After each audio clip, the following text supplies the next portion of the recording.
What's going on, guys? My name is Terrence, and have you ever wondered what the future of driving exams might look like? No? Well, me either.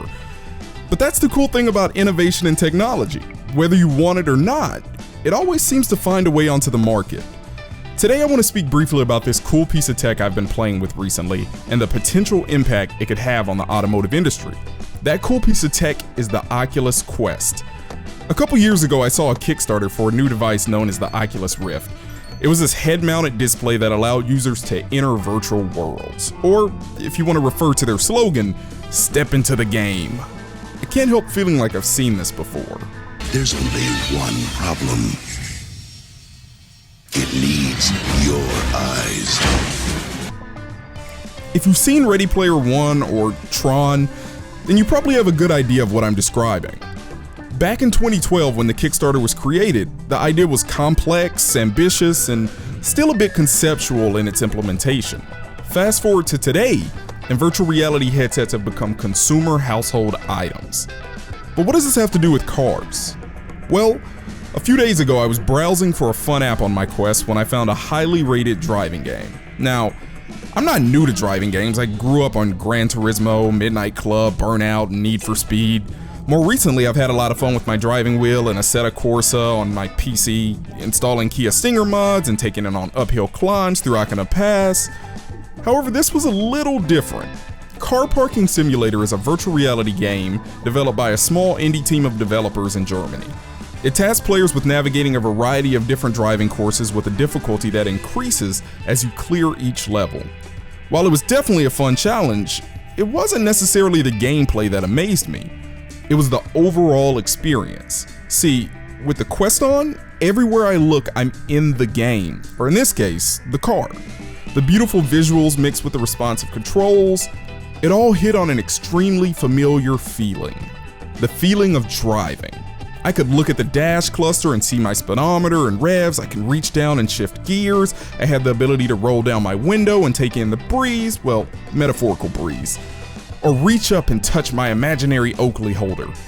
Dare I say, I was immersed. Now, I'm by no means new to VR. I've owned probably 6 or 7 headsets in my life and have followed Oculus since 2014. However, there's something very different about an experience that caters to your passion. In this case, driving new and unique vehicles has been my life for the past 3 years. And with the recent pandemic, I've been forced to stay home and have had no access to the various lots of new and used vehicles that I previously had. No, VR isn't going to replace spinning a 240SX or launching a Z06, but I could see this being used for the future inexperienced drivers as a learning tool. Combine one of these headsets with a Pro Sim racing rig and things could get even more interesting. In fact, after all sporting events were canceled earlier this year, several NASCAR and F1 drivers hopped in their bedroom cockpits and competed in tournaments online in front of massive crowds of online viewers. Yeah, everyone, bud. Yeah, we heard that.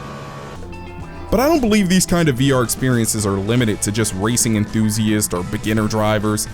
I could see this sort of tech also having a space in dealerships as well. With the current pandemic limiting business operations and the majority of shoppers opting to stay home, it comes as no surprise that the automotive industry has taken a bit of a hit. Manufacturers are only trickling out small details about future vehicles, and scheduled 2020 and 2021 vehicles are being delayed. Ford, please release the Bronco ASAP.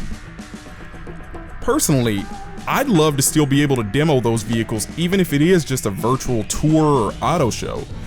And for those of you out there who've been in the market for a car during the past few months, gotta spend that stimulus check somewhere, right?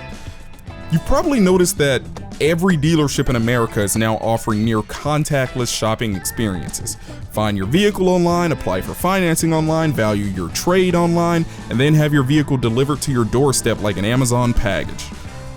Sure, none of those are new features to the car buying experience, but more and more dealerships are starting to trend towards the Carvana process, even if it's only temporary.